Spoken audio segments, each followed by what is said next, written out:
नमस्कार ताई, पूजा लता लाईफस्टाईलमध्ये तुमचं स्वागत आहे. चला, आज आपण पावभाजी बनवणार आहोत. आज मी तुम्हाला पावभाजी रेसिपी दाखवते. हे पहा, मी सर्व तयारी करून घेतलेली आहे. टाटा टोमॅटो, आलू, फुलगोबी, शिमला मिर्च कापून घेतलेली आहे. चला, आता आपण हे सर्व कुकरमध्ये वाफवून घेऊयात. त्याची 1-2 शिट्टी काढूयात. हे पहा, हे सगळं वाफवलेलं आहे. हे सर्व आता आपण मॅश करून घेऊयात. फोडणीची तयारी करून घेऊयात. कांदा बारीक चिरून घेतलेला आहे. अद्रक लसूणची पेस्ट तयार केलेली आहे. कोथिंबीर बारीक चिरून ठेवलेली आहे.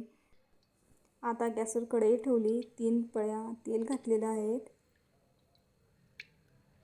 तेल गरम झालं की आपण त्यामध्ये मोहरी घालूयात. 1 चम्मच जिरं घालूयात.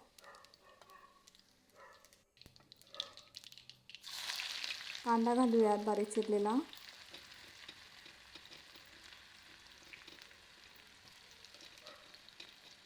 कांदा चांगला परतून घेऊया. त्याला चांगलं ब्राऊन होऊ द्या. अद्रक लसूणची पेस्ट घातलेली आहे त्यात.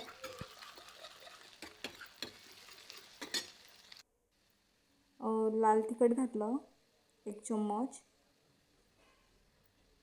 हळद घातली थोडीशी. धने पावडर, गरम मसाला आणि हा पावभाजी मसाला घातला आहे 2 चम्मच.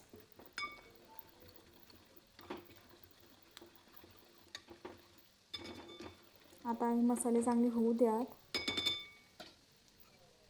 मी भाजीसाठी एव्हरेस्टचा पावभाजी मसाला वापरलेला आहे. हे पहा.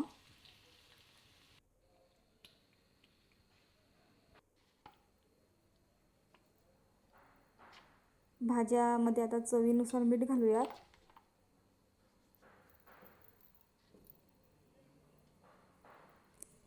कापलेली कोथिंबीर घालूयात. अमूलचं बटर मी घातलेलं आहे पावभाजीमध्ये.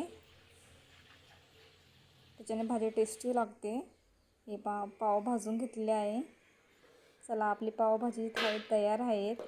तुम्हाला हा आजचा व्हिडिओ आवडला असेल तर लाईक करा, शेअर करा, सबस्क्राईब करा. हा व्हिडिओ शेवटपर्यंत नक्की पहा. धन्यवाद. नमस्कार ताई, पूजा लता लाईफस्टाईलमध्ये तुमचं स्वागत आहे. चला, आज आपण पावभाजी बनवणार आहोत. आज मी तुम्हाला पावभाजी रेसिपी दाखवते. हे पहा, मी सर्व तयारी करून घेतलेली आहे. टाटा टोमॅटो, आलू, फुलगोबी, शिमला मिर्च कापून घेतलेली आहे. चला, आता आपण हे सर्व कुकरमध्ये